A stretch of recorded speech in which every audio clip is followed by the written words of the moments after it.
Hey, everybody. Welcome to this episode of the Marketing Guides for Small Businesses podcast. I'm Ken Tucker. Today, we're joined by Ian Cantle, Paul Barthel, and virtually by Jeff Steck, who is, floating in front of an ocean today. So anyway, what we're going to be talking about is a little bit different than what we've done in the past. And, I'm sure, Ian, your head's probably about to explode because we're kind of skipping the strategy piece, but we're assuming that good strategy work has already been done. And so what we wanted to do is just kind of talk through some scenarios about how you package marketing solutions to get the amplification effect that we talk about so often on this show. So we're going to hit several different types of businesses and really look at a multi-channel set of campaigns that integrate well with each other to support the different types of businesses that we're going to go through. So today we're going to start with Paul. And Paul, I would like for you to kind of talk about, what would you do for a service area business like a home remodeler or a painter? Well, okay, so first of all, the first discussion you have to have with a client is their budget, what their budget is, because and we'll probably might talk about this a little later, but if your budget is, if you only have a few $100s a month to spend, Google Ads is probably not the right platform for you because Google is doing their best to screw over small businesses.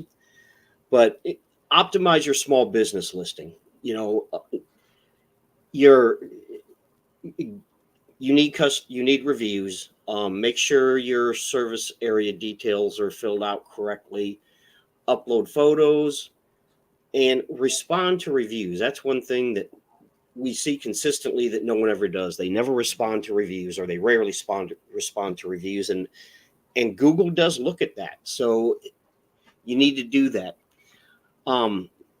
Next door ads. I don't know. Has anyone seen a lot of success with them? I mean, it's definitely something to try, but I don't know that we've ever seen a lot of success with next door ads.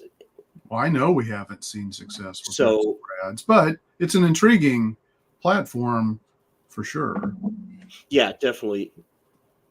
But video ads, we've talked about this in past podcasts. Video ads or video is huge, and even if you don't want to be on video, there are ways around that. But video ads can definitely help with visibility, and social media before and after photo gallery pics. I think social media, it really depends on the industry you're in. Like, Facebook is going to work good for lifestyle type businesses. If you're an accountant, I don't know how much Facebook is going to help you. You should still have a presence there, but we're not talking about accountants. We're talking about home remodelers and painters. Right. And Pinterest. If you're a home remodeler, if you're a painter, Pinterest might be a platform that you want to be on. Yeah, when we talk about optimizing your Google business profile, what importance do you put on doing regular Google posts and also doing the questions and answers feature that the Google Business Profile gives you? Well, I think Q&As are important, definitely. The post. It is important. It's very important, but Google has kind of changed that. It used to be that your posts were there for 7 days, and Google said you should be doing 2 or 3 posts a week. Now they stay there for about 6 months. You should still post regularly, at least once a week, maybe twice a week, probably twice a week. But the posts do stay there longer. It's not like it used to be where your post is gone in 7 days. It's not really gone. They just didn't show it anymore. Now it's like I said, it's about 6 months Yeah. that those posts will stay up there. Yeah. And I love, that you talk about, the before and after pictures and or videos.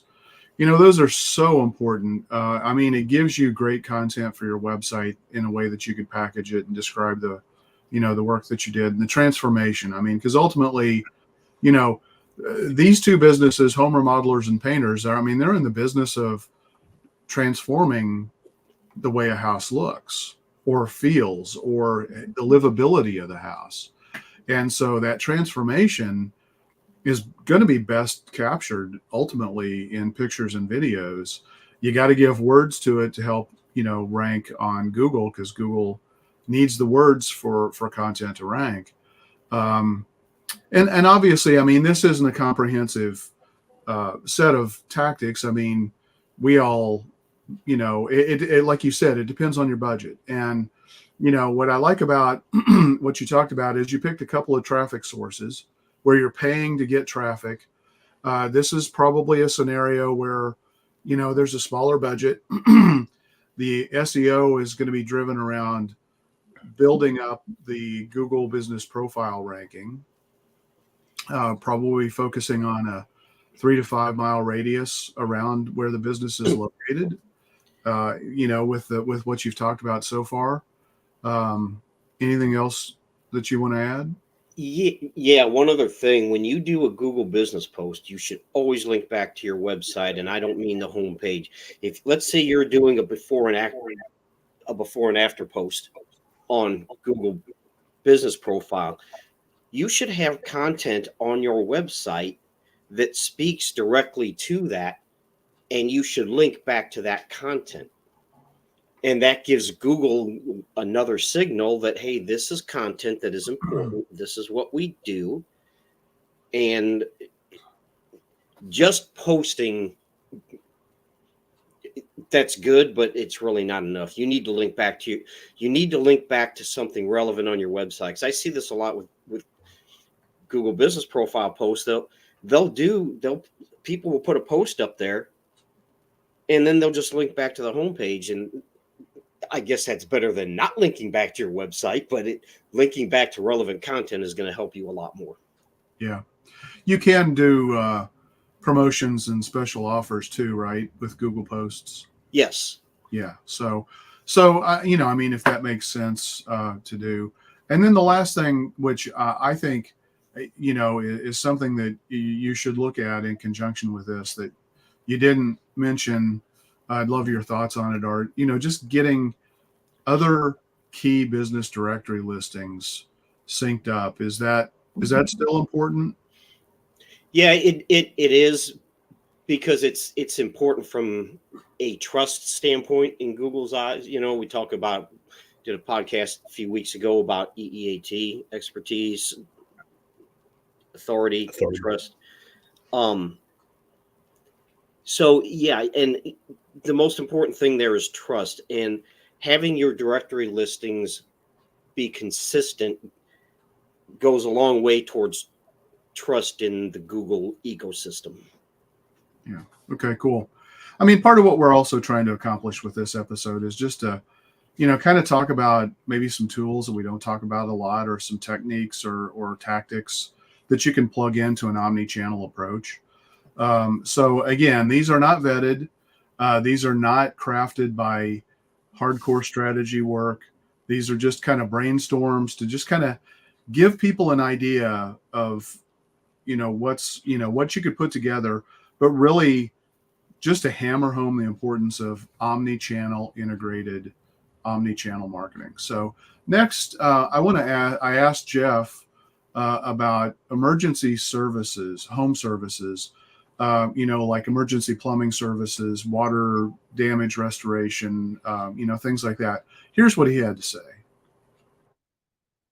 Okay, so let's talk now about emergency home services. So if you think of the kinds of problems homeowners are likely to have that they need emergency service on, we're talking about, things that you might imagine: a plumbing emergency, a clogged drain, water leak, Water damage restoration, if they've had a bad storm, if the carpets are soaked and they need them dried out fast, they don't want mold to start growing. And if mold has started growing, they need mold remediation. And I would also throw HVAC contractors into that category. If the HVAC goes out in the middle of the summer, it's a big problem, and you don't want to wait a week in 100-degree temperatures to get that fixed. So typically, if you look at the buyer behavior, the people are looking for quick solutions. They're looking for resources right away. They're probably doing Google searches. That's probably their starting point, whether it's on their phone, whether it's on their desktop. Google searches are going to be paramount. So, of course, the quickest way to show up in search rankings for Google is ads, paid ads. So we're talking about keyword-driven search.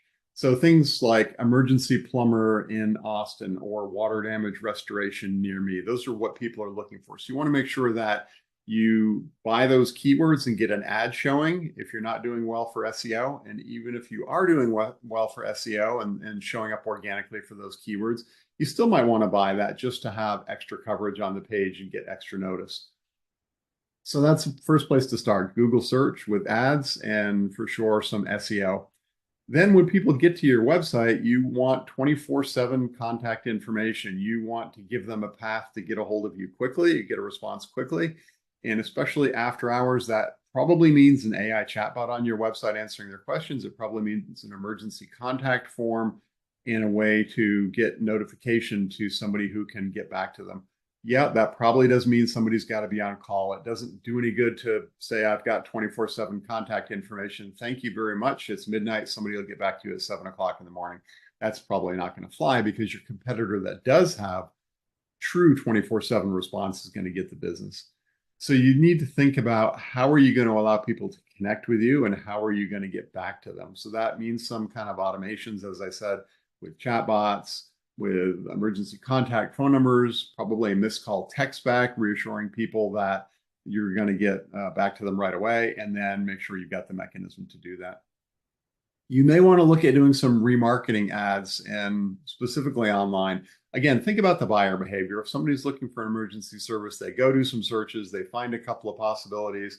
They may also be going to, Facebook and looking to see who their friends have used or, who in the neighborhood puts on a good presence. So if they're going to go online, if they're going to bounce around and look for different options, then having retargeting ads, remarketing ads showing up is going to help your case too. It's going to help you get more visibility and then potentially more business from that. And then again, the big customer review sites can play an important role. So again, buyer behavior. People are looking for that help. They've got a couple of possibilities. They've gone online. They've looked for recommendations.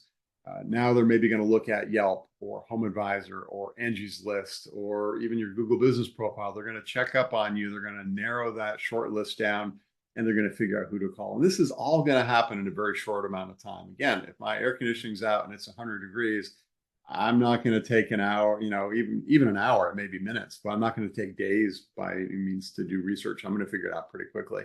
But the more coverage you can have on the more channels, and again, working together, your website is dropping a cookie in the browser. The cookie Facebook pixel is used to do remarketing ads.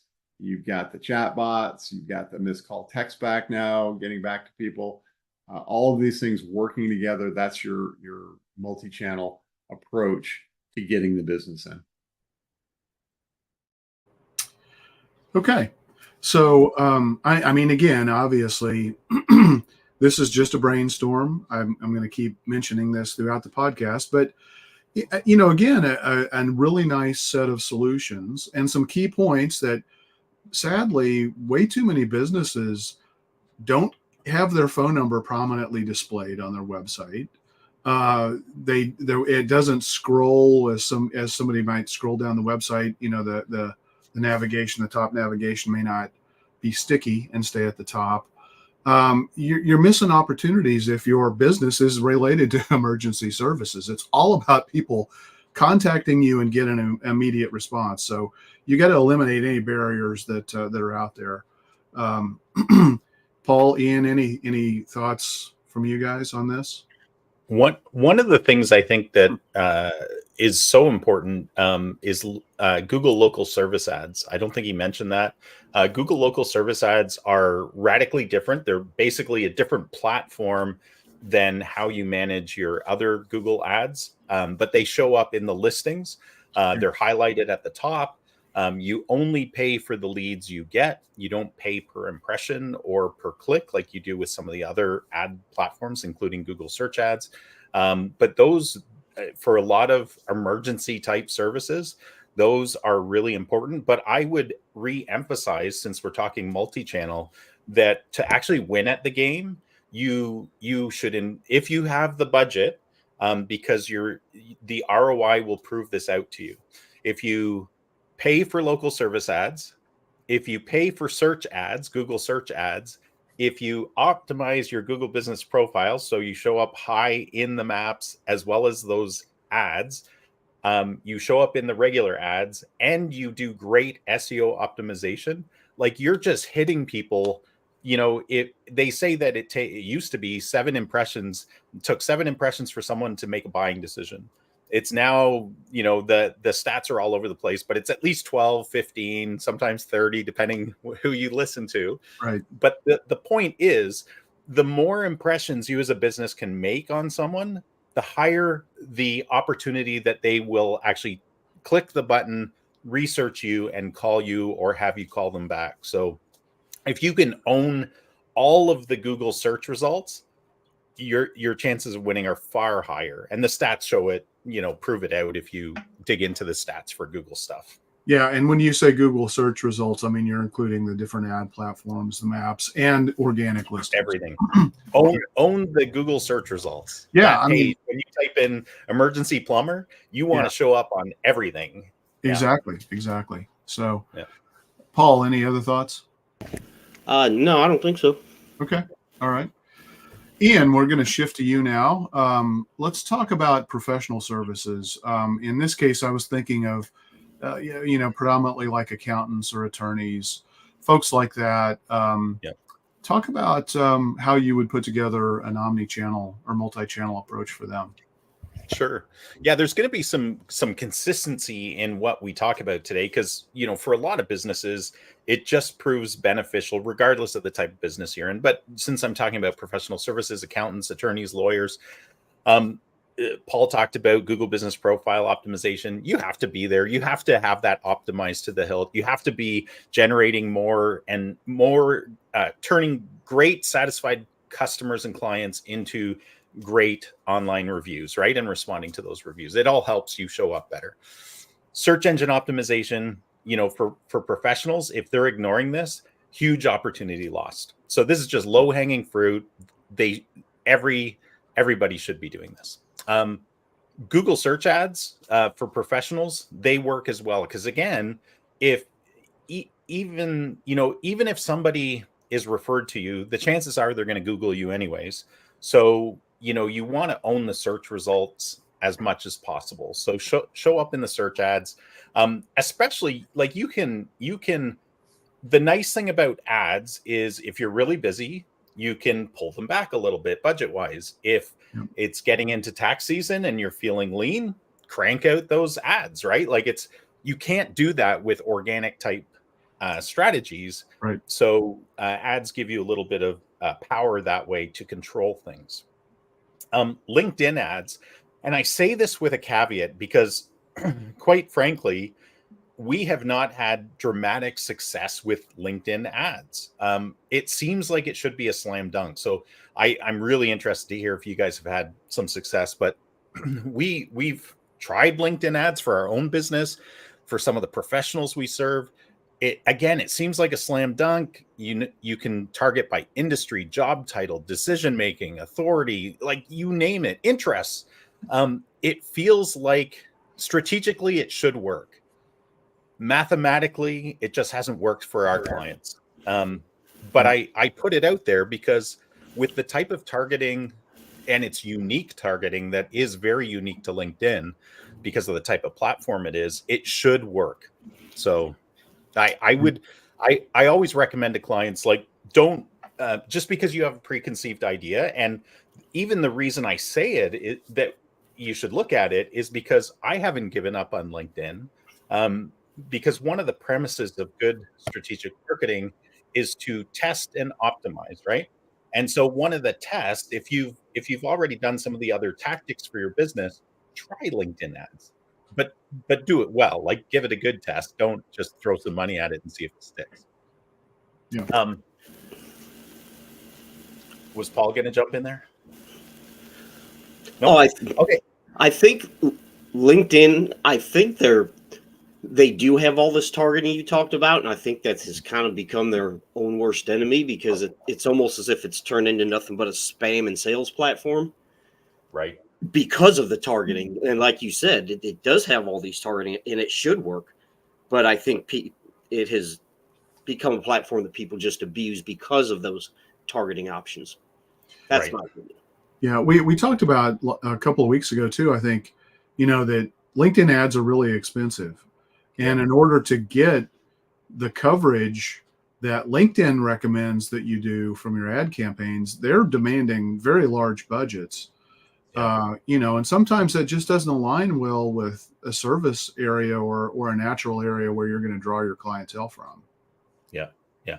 And one comment about LinkedIn, like, the more you can tighten your focus. So, a lot of business owners, and this is true of professionals as well, think dentists, right? Everybody has teeth. Everybody needs our services. Yes, but from a pure advertising standpoint, I've seen some people without teeth. Well, that's true. But they could use dentures, so maybe.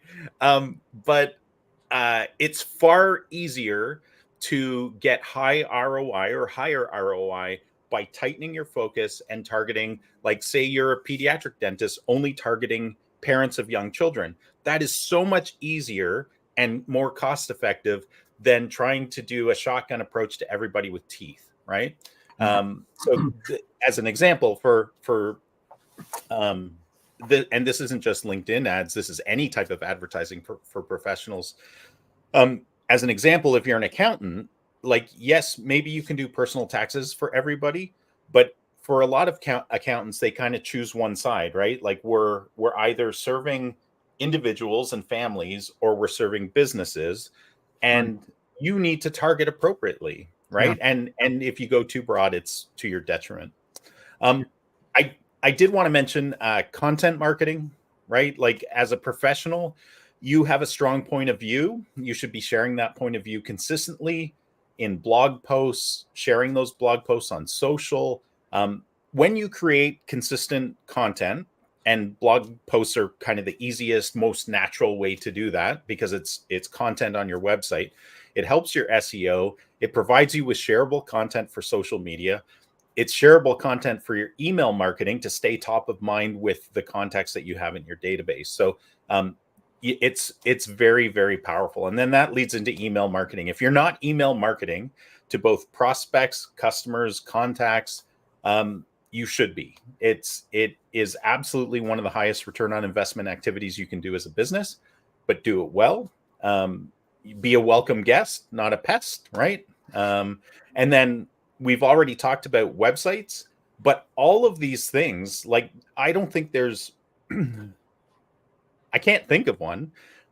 There's very few marketing strategies that any business will do today that doesn't lead people to your website. Like, even referral marketing leads people to your website. People who are referred to you, whether they check out reviews online, whether they talk to a family or colleague member, they're going to come to your website. They will investigate you, because we are all researchers as businesses and as consumers. So make sure you target your website appropriately to your ideal clients you're trying to attract. As an accountant, as a attorney, a lawyer, clearly communicate what your value proposition is and what sets you apart from the competition. I think that's so important. But those are just a few probably long-winded, top-of-mind things. Yeah, a couple of things I'd like to kind of touch base on is with both accountants and attorneys, I found historically a lot of concern and resistance about asking people to write reviews for them. And it's like, nobody's I mean, you may be lucky where the people who've written reviews for you have all just been 5-star. That's the exception rather than the norm. We've talked about this before. Negative reviews aren't necessarily the worst thing. Obviously, you've got to maintain a threshold of a certain, I think 4.0 or higher Google rating is extremely important. But a lot of people in these spaces, they think, okay, well, if they have a bad tax year, they're going to write a bad review about my accounting service that I did for them. And it's like, well, if they don't have confidence that you didn't get them the best possible return and the best outcome, yeah, maybe. But if they feel that, yeah, it sucks that I have to pay a bunch of extra taxes that I wasn't planning on, but I know my accountant did the best job to kind of keep that as in check or help me pay off, my tax, throughout the year so that it wasn't a massive burden, then they're going to write a good review for you. So, I mean, it's just crazy. Reviews are so critical. Yeah. And the truth is, Ken, that statistics show that people are more likely to unsolicited leave you a bad review than a good review. Right. And so the fact that you're not, and don't think solicitation, because that's a bad term in a lot of people's minds. But if you don't ask for reviews, the chances are more bad people will leave a negative review than good people. So you owe it ultimately, not just to your business, but to the future prospective customers that you can serve better than your competition, hopefully. Yeah. You owe it to them to try to get as many great stories that will help people make a good choice, right? Yeah.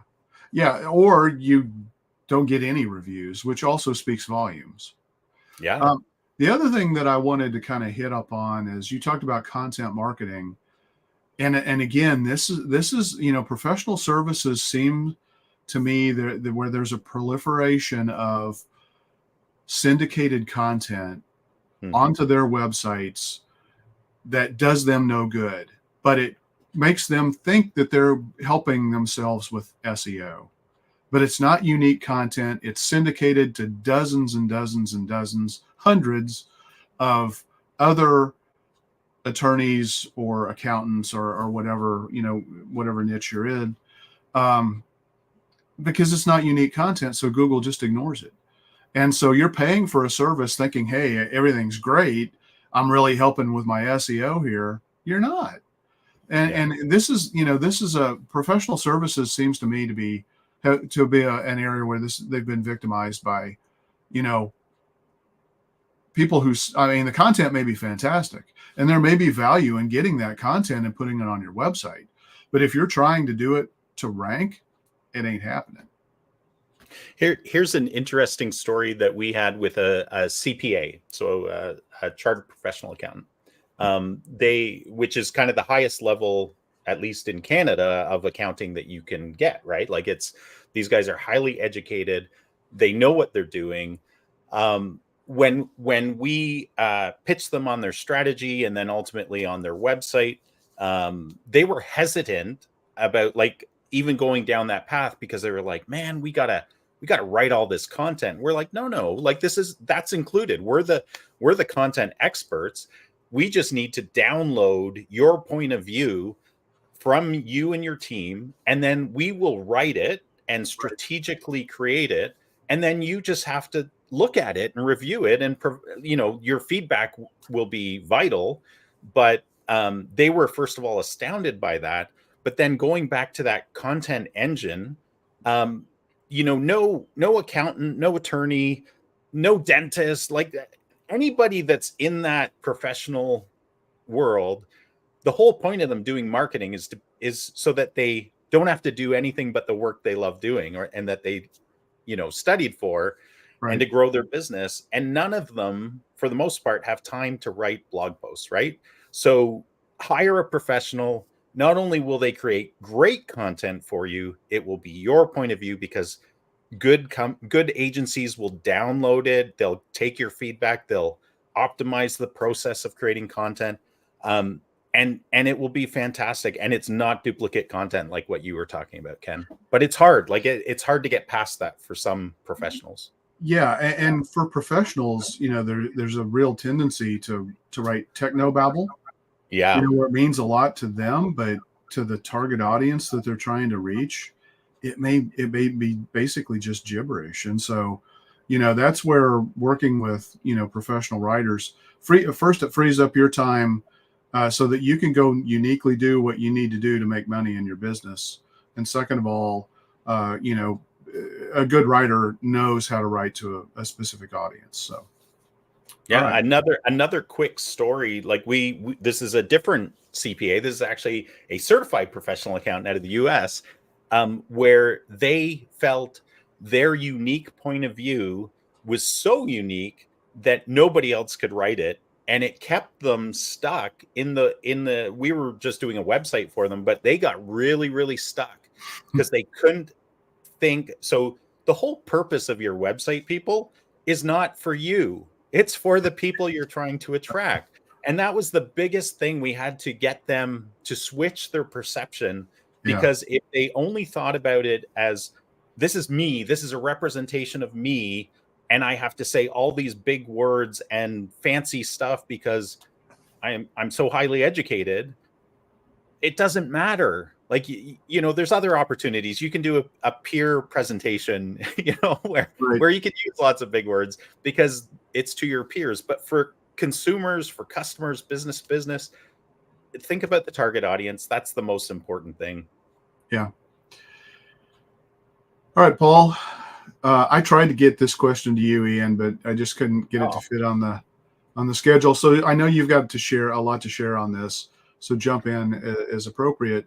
Paul, I want to talk to you about now what I refer to as a brick and mortar business, specifically, places of business that people go to receive, service. For example, medical spas or med spas, dentists, chiropractors, places like that. So, talk about what a good omni-channel approach might be for them. Yeah, sure. Well, search ads, obviously. And the one thing that I will say, two things on that is that, and I was talking to someone else about this, is that you have to have a decent budget to really get a return on investment. If you only have a few $100s, you can really narrow it down to one zip code, one service, and you might get something. You might get a return on that. But what I started to And notice, Google's always happy to take your money, right, Paul? oh yeah, Regardless of you're always limited by budget. Even if you're spending $10,000 a month, you're limited by budget. yeah. But one thing I've noticed, I was talking to someone else about this, is if you're not spending a couple $1,000s a month on ad spend, your return isn't going to be great. I mean, you'll get something, but that's kind of been what we've been seeing lately. But your keywords are important, okay? So like things like dentist near me, med spa near me, whatever it is. And you can put the city in there, and I usually do, but that's kind of going to be taken care of with your location targeting anyway. Your ads are going to show you're going to tell Google, this is where I want my ads to show. Because one thing Google's been doing is they're pushing their Performance Max campaigns. And Ian, I'm sure you've seen this. That's every time there's a recommendation, run Performance Max campaigns. And why are they promoting those, Paul? Because it costs you a fortune. And it's all automated, right? Like it's almost largely automated. And what that is, for anyone that doesn't know, it's a combination of search, display, and video ads. And those are all good things, but you might want to keep those separate. And even Google will tell you, if you change something in a Performance Max campaign, you have to wait a month for the algorithm to adapt before you start tweaking things. So, and I touched on display ads, which those are, image ads, and Google isn't the only platform. There's other ones out there, but they're usually more of an awareness kind of thing. getting your name out there, staying top of mind. And they have some pretty good targeting options. You can target websites where, I know we're talking about brick and mortar here, but if you're a med spa, you can target websites, if they allow ads, websites that people that go to med spas might go to, and your ads will show to them. And then obviously you have your social media, Facebook, Instagram. We talked about LinkedIn. And with any of these ads, and this is one thing we've noticed as well, is no one ever wants to have an offer. You've got to have an offer, because if you don't have some kind of offer and your competitor does, you've just lost that opportunity, more than likely, unless they have some compelling reason to click on your ad without an offer when your competitor has an ad with an offer. So, but one thing you can do is and you can put images in your search ads on Google as well as display ads. But with social media, you can put images in there. They have, I don't really do Facebook advertising, I don't create Facebook ads, but do they still have like the carousel kind of things? Oh yeah. Okay. So that's something you can do with social media that you can't do with Google necessarily. And Yelp ads, do not discount Yelp ads. What I would say is work with a Yelp partner. If you go to Yelp, because Yelp has created a bad reputation for themselves in the past. And we've had people that work directly with Yelp. They're like, and some of they're just, you mention Yelp to them and they just get downright pissed. They're like, I'll never spend another fill in the blank penny with them because they were just aggressive. But if you work and irritating and annoying and obnoxious and intrusive, And they burned companies. yes, they did. But if you work with a Yelp partner, you don't have to deal with Yelp, and that Yelp partner has a Yelp representative that they're working directly with, so you can mitigate a lot of those issues. And, one thing I was going to touch on, Ian, you were talking about email marketing, and you said do it right. Would you say be a welcome guest, not a pest? A while back, I bought it, and this is what not to do. I bought a chainsaw from Home Depot. Nice. Yeah. And they, for the next 2 weeks, they were sending me email, which I unsubscribed from their email list, but they sent me emails about, oh, hey, we found these chainsaws for you. How many freaking chainsaws do you think I need? So, don't do that. But anyway, that's kind of what I have on the different platforms. I don't know. Did I miss anything? Well, obviously, as Ian, I think you mentioned before, Google Business Profile is huge. I mean, 60 to 70% of all clicks or phone calls happen to those 3 businesses that show up on the Google Maps results. And interestingly enough, Google is experimenting of adding up to 5 people now on the Google Maps in a few markets. It's an experiment. Right now, you still have to assume that it's going to remain 3 because they test this stuff periodically. You got to be one of those top 3. So, that's going to pertain to any one of these scenarios. I'll just say that categorically. Your Google Business Profile is just incredibly important.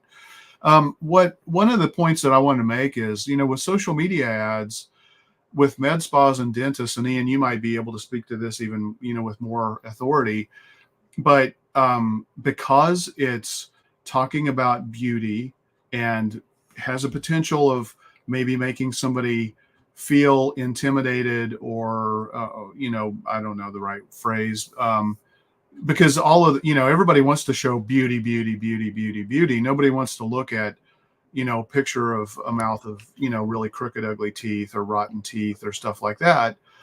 So, when you're running these ads, just know that you're going to get challenged very frequently on the ads that you're running. And it's a difficult difficult set of niches to run ads in, I think. Yeah, especially and it's on not, Facebook, because they'll disapprove your ad because if they think it might make someone feel bad, and this is not a joke, I'm not being sarcastic, that they will yeah, disapprove your ad. And yeah, Google's like starting to do that too. Yeah, they are. you'll notice that most med spa, most dentists, most any kind of treatment that's aesthetic in nature, orthodontists, right, where you're going from a before to an after, like you were talking about with remodeling, right? Like it's really hard to do those. So most of them have been very much sterilized from an ad standpoint, where you'll see that most ads are about the practice, are about here's a photo of our team, even. And this isn't just the visuals, it's the words. Like you can get disapproved very easily if you, Right. again, it's see, advertising, as most people know, is aspirational, right? If you're targeting people in their 80s, you're probably showing pictures of people in their 60s, right? Because people are young at heart and they don't view themselves as old. And the same is true with like your teeth. If you're thinking about getting veneers on your teeth because your wedding's coming up, you don't want to see a picture of a person with crooked teeth or gaps or teeth that aren't perfect. You want to be aspirationally driven, but that's where kind of the politically correctness, I don't know how else to say it, Yeah, it's especially on the concerns Facebook. over discrimination. Yeah, it's concerns over discrimination, but it's almost like the pendulum swung so far that it gets a little bit ridiculous, in that you can't even show people with nice teeth without Facebook saying, well, you might make some people feel bad about their teeth. Well, Yeah, yeah.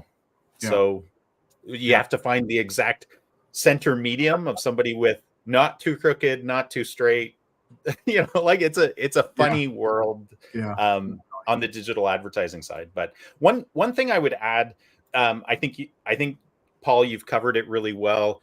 Of course, all of the things we've already talked about with organic search and everything like that are very relevant for these guys. But I would even say like direct mail is super important for dentists, for med spas. Like you have a very tight geographic area usually that you're targeting. yeah, Like the town I live in, we have 23 dentists, orthodontists, right? That's a lot for a 40,000 population area. And so one of the ways to get in front of people is direct mail. And it kind of died a little bit during COVID, but it's back in full force. And the one thing I would say though, the mistake I see 99% of dentists, med spas, all of these guys doing is that they send out the thing without an offer sometimes. Oftentimes there's an offer, but sometimes without an offer. Big no. And the call to action isn't digitally connected, meaning they don't use a call tracking number so they can say, oh, this is the number of calls we got through this postcard. And they don't use like a specific link or a QR code, right? And like often the QR codes just send you to their homepage without any kind of tracking. How, as a business, are you ever going to know what's working? Like you're just throwing money at something, hoping it sticks, hoping that your sales rise and that inquiries rise, but you actually don't know. It's just a feeling, and that's a bad way to invest in your marketing. Yeah. So one of the things that Paul, you mentioned that you got to have an offer, especially if you've got competitors that are running offers. I think it's important to note, having the word free in your Google ad or Facebook ad dramatically increases conversion. And it could be free consultation. It doesn't have to be a discount, but having that word is critical. Now, on the flip side, if you put the word free in email, you're probably going to have that in the subject line. Yeah, then you're going to run into trouble getting that email delivered. Right. So that's why, again, it behooves businesses to work with marketing professionals who know these nuances where free works and where you can't use the word free, and how the different platforms react to that. So, but again, I mean, there's pretty solid data that just having the word free in your Google ads dramatically increases the click-through rate. So the next type of business that I I asked Jeff to talk about restaurants. So let's see what he talked about here. And he's got a long answer. So we may clip this. Now let's talk about brick and mortar businesses such as restaurants, and I would throw some retail into this category as well. We're going to talk about the platforms you want to be on, and again, multi-channel approach, how everything kind of integrates together. So social ads can be very powerful. You can run targeted social media ads. And again, we're talking about ads now, not posts, but you can promote special offers, new menu items, happy hour deals. You can target geographically down at the zip codes. You don't need to target an entire city or an entire state. You can work close to your location. You're probably going to be on Facebook or Instagram. You can use the ads both to bring people back if you have an established audience base that you're advertising to, or if you have a lookalike audience or at least a target demographic, then you can use those platforms to grow your base as well. Content marketing can be good. So we're talking here about organic social media and also organic content on your website. But especially on social media, now we're talking about the posts side of social media, not the ad side, but the post side. So it's a little different. The ad side, of course, can be all offer and sales oriented. The post side should maybe be 10% salesy, and the rest of it should be establishing rapport, growing, building relationships, looking for engagement, looking to grow your audience through organic engagement, which means you've got to give them information of interest. You've got to show them what's going on behind the scenes at your operation. You've got to get them let them get to know you, I should say, on who you are and what you stand for, and who the people that work for you are, and why you're a great bunch of people that they want to come visit. So you can establish your expertise by publishing informative articles, informative posts on relevant topics. Again, we're trying to build trust and establish thought leadership here. Display ads can be really cool. Display ads are graphically oriented, and they have some different targeting options than typical search ads or even regular social media ads. They can be sent out what we call programmatically, so you have a lot of control over the parameters that you use to target the ads. And one of the really cool ones is geofencing. I think we've talked about that before, but geofencing is drawing an electronic fence, if you will, around an area, and then people that are in or pass through, that's a key, that geofenced area are then potential targets for your ads either at that time or later. So how might a restaurant use that? Well, let's say you're an Italian restaurant. You're looking for people that like Italian food. So let's say you geofenced all of your competitor Italian restaurants near you, and then anybody that eats at them can then at a later time see ads from you. So you know they like Italian food. So now you start showing them ads and offering them a free app or a discount on their first visit, some reason to come in and see you, and boom, you're growing your audience. You're growing your customer base. Email marketing and text, I would kind of lump these together in the way they're used, but they are different channels. But if you can build your email list, if you can get people on your text-based marketing list, now you can drip content on them.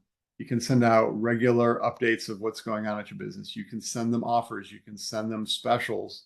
You can let them know about new menu items or new products in the store. And then you also, based on how they joined your email list, or how they got into your text funnel, you can then target your ads for them. For instance, if you have different buttons on your website to opt in to get, a discount coupon, if they opt in on the button in the dessert section of your menu, then you can send them a coupon for a dessert. If they opt in on the appetizer section, you can send them a coupon for an appetizer. So you can segment your list based on their interests. Same thing with products in retail if they're joining your list. So you can target your promotions based on what you've learned about your customer audience. You can also send regular information to those people with general interest, or specific sections even of the email could be targeting their interests. And the same thing with text marketing, just a little different form. You're not going to be as long form, but you can still send targeted text out based on their interest. But text messages have the added benefit, while you can't be as lengthy or as descriptive in them, you can get a much higher delivery rate. Email delivery is getting tougher and tougher. They do go through. It does still work. However, text messages, when's the last time you got a text message that you didn't at least glance at? They're short. They can get attention quickly, especially if they have a headline like, free appetizer. This Friday only, kind of create a little urgency, create a little special aspect of it, and use that text to bring people into your establishment. You can also send weekly texts with just general offers of, again, new menu items or kind of what's going on in the business. Come see us, limited time promotions. Then review management. Review management becomes important because you want to clearly communicate your services and how they benefit clients. You want to ensure that your clients have a positive user experience, and you want to build your reviews so that when people are out looking for what you're doing, what kind of food you're selling, what kind of products you're selling in your store, people will see the reviews about your food, about your service, and it will make them more likely to want to come see you. Now, here's a tip on reviews. You need to engage with people who leave you reviews. They leave you positive reviews. Thank them for their reviews. If they leave a negative one, don't be argumentative. Just say, hey, we're sorry this happened. Contact us. We'd like to fix it. And then once they do, then ask them to leave a follow-up or change the review. Just don't argue with them. No, you're wrong, because that does never end well. Okay. One other thing that I know Jeff talked about, and just for brevity, because I want to make sure we leave time for you for your last question, Ian.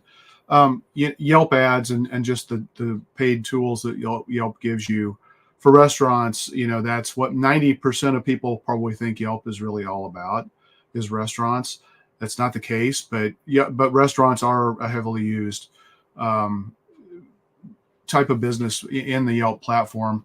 So definitely take advantage of that. And again, as Paul said, work with a partner. Don't deal with the obnoxious direct Yelp salespeople. The partners are going to give you a lot of good benefits and extra insights, and probably even some extra ad spend. One thing that I wanted to talk about too with text marketing, and then I'll turn it over to you, Ian, for your last question. Most people, when they do text marketing, they feel compelled to send out texts to get people to try bizarre stuff. It's like, hey, we just created a mango pickle mushroom pizza. Come in and try it. It's like, no, people, you need to focus on the bread and butter things that people know about you, that you've built your reputation on. That's what's going to get people in the door. The whole point of text marketing is to get people to come in more frequently and buy more often. And sometimes when they buy, they spend more than they normally would. And, you're missing the boat if you're using texts to promote these bizarre things. So anyway, if I can just add to that real quick, Ken, the ones that I've seen work really, really well are when the business owner of a restaurant knows precisely which days they're the weakest at. Right. And they do promotions for those days, even for like the regular items you're talking about, or you get a free appetizer with something, right? So you're not actually discounting, you're giving bonus. Right. I think that is a tremendously strong approach, because if you can boost your weaker days, that is in fact a bigger win than boosting your busiest days, right? So that's right.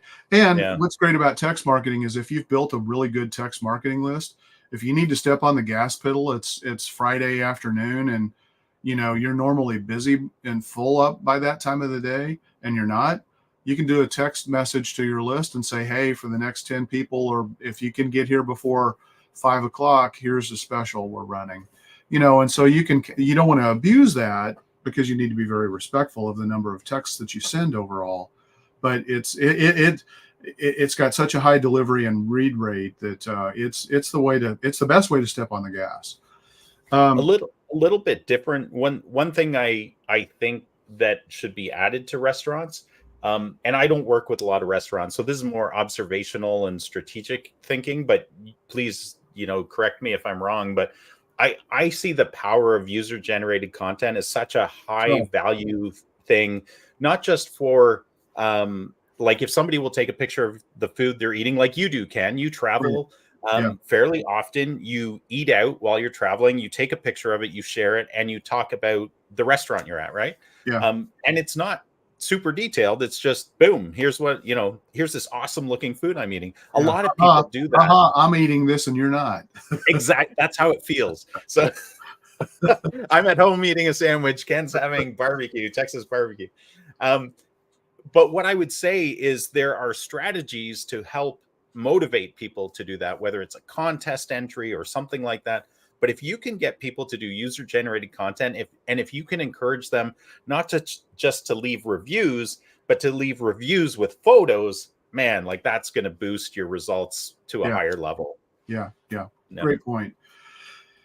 So, Ian, we're going to wrap up our scenarios with you. The last one that I kind of came up with was a local business that has a high volume of customers, meaning that the customer has to go back in to visit this type of a business on a fairly frequent basis. And so I was thinking like auto repair, like getting oil changes or tire rotations or things like that. And we're kind of running up on time, and I know you and I have a huge list of things that we could talk about here. Just pick 3 or 4 or 5 that you think package well together. That maybe are some things that we haven't really discussed before, or things that you see are absolutely critical. Sure. Yeah. And I think one of the biggest things to keep in mind when we're talking like high volume, what's a little bit different between HVAC and auto repair is auto repair, you're probably going to be back to the auto mechanic more often than you are for an HVAC, right? Unless they do an annual maintenance program and that kind of stuff, right?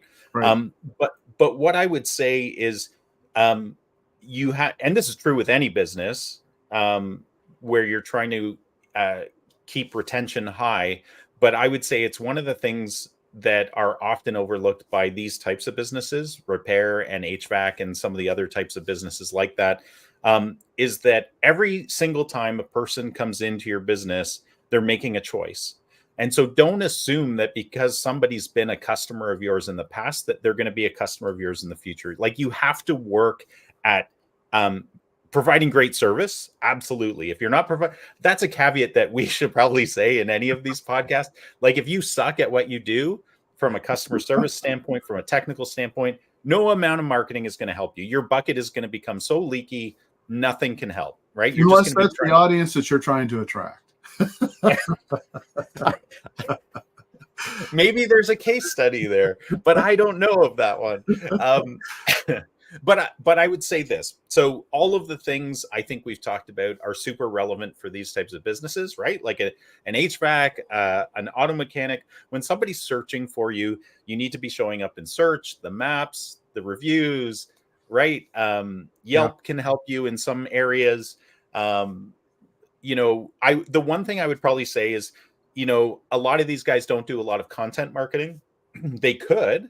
I've seen it where mechanics do.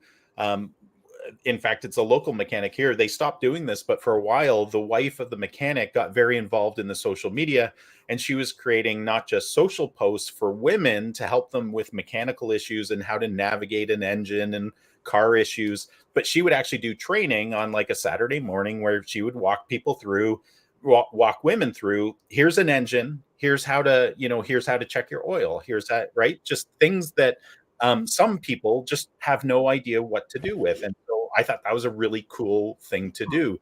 And it was very, very highly praised socially on social media. Paid search can work for these guys for sure. Start with organic, layer on paid, right? Get involved in social media. If you're not there and your competition is there, that's a big miss. The one thing I would say too on social media is as an HVAC or a mechanic, you have so much you can talk about. Don't get too technical, keep it at a high level, but there's a lot of things you can talk about. You can talk about how to set a thermostat. You can talk about, how to change a tire on a car. There's so many things you can talk about. And I think what raises the level of social media in any business, but specifically with these guys, stay professional. I'm going to say that. Stay professional. Don't lose your minds, because some businesses do that once they start hamming it up on social. But like, capture your team working professionally and share it socially. Have somebody talk about how they're serving a customer that day and what they're doing on social media. Like, there's so many things you can do that I think when you're in the business, you take for granted. And again, I often don't see social media as the lead generator in businesses, but it's a layer, right? It's a layer, it's a signal, and it's part of the omni-channel approach. Yeah. The one thing I think that has been missed by a lot of these types of businesses, and if it's not on their website, you already talked about clear call to action. Click here, schedule an appointment, call us now.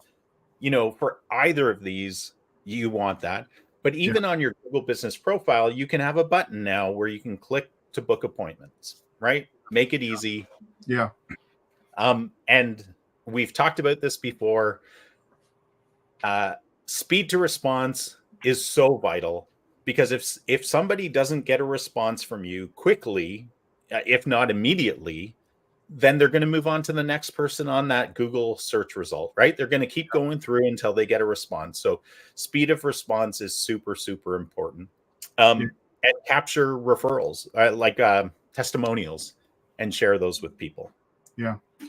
Yeah. One thing I think, for these businesses, transactional text marketing or email marketing works really well too, where, people are set usually on some kind of a schedule, and so an auto repair shop may know generally that the average driver drives 3,000 miles in the course of 6 weeks or 8 weeks or whatever. And so therefore, send a reminder message. Hey, it may be time for your upcoming oil change.